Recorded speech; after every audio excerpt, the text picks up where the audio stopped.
बांग्लादेश की जो इस समय हालात हैं, वो ख़ास करके हिंदुओं को ही प्रताड़ित किया जा रहा है, आप देख रहे हैं।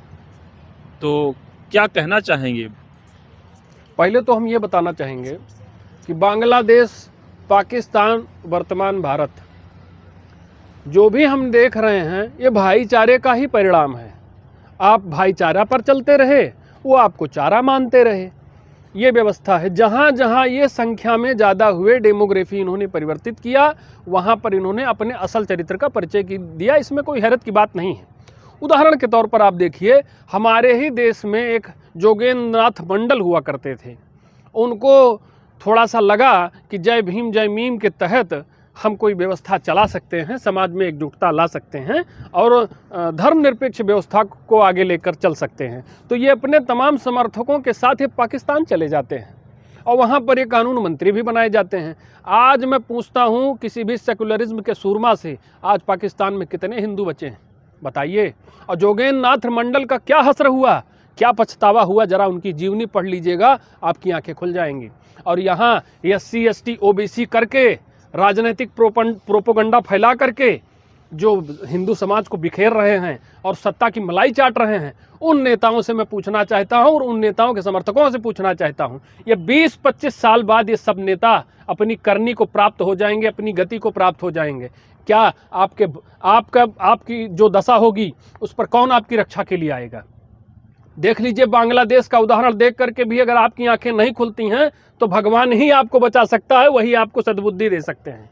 किस तरह से दीपू चंद्र दास को रस्सियों से बांधकर घसीटा गया, एक पेड़ से लटका करके उसको जिंदा जला दिया गया, इस तरह से उसकी नृशंस हत्या की जाती है। क्या वहाँ सरकार नहीं है? क्या वहाँ सेना नहीं है? क्या वहाँ व्यवस्था नहीं है? आप जिस संविधान को जय भीम जय संविधान और जय मीम जय भीम की एकता की डफली पीटते हैं, एक दिन में संविधान फाड़ कर फेंक दिया जाएगा और व्यवस्था चलेगी उनके अपने तरीके से।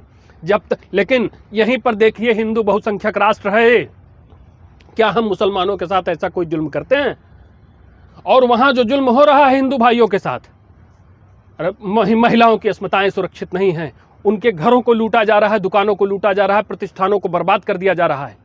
अब जरा बताइए, कौन नेता उनके पक्ष में खड़ा हो रहा है? यहाँ पर SC ST OBC की राजनीति करने वाला, सामाजिक विभाजन को बढ़ावा देने वाला कोई भी नेता, चाहे वो नगीना का सांसद हो, यहाँ तो प्रशासनिक अधिकारियों के बोल भी इतने बिगड़े हुए हैं कि बड़ा हैरत होता है कि सामाजिक वातावरण किस हद तक दूषित हो चुका है, जहरीला हो चुका है। हमें तो अपने भविष्य को लेकर के चिंता होती है कि जो समाज इस तरह से खंड खंड विभाजित हो चुका है, पराजित हो चुका है, वो कैसे इन आक्रांताओं का सामना करेगा।